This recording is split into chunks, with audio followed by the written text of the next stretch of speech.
Tape வந்துச்சு. IPad first time இந்த apple ஃபேமிலிக்குள்ள போறேன். முதல்ல அன்பாக்சிங் பண்ணிப்போம். பண்ணிட்டு உள்ள என்னென்ன இருக்கு, இது எப்படி பயன்படுது அப்படிங்கிறது, என்ன மாதிரி விலை கொடுத்து நம்ம அதை வாங்கியிருக்கோன்றதையும் அடுத்தடுத்து பார்க்க போறோம். இதெல்லாம் பிரிச்சுப்போம். இதை இப்படி கிழிச்சிட்டு, இதையும் இப்படி கிழிச்சிட்டு,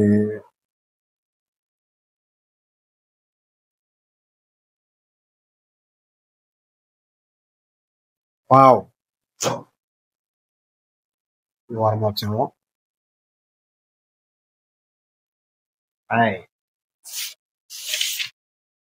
இந்த லோகோ தாங்க விஷயமே,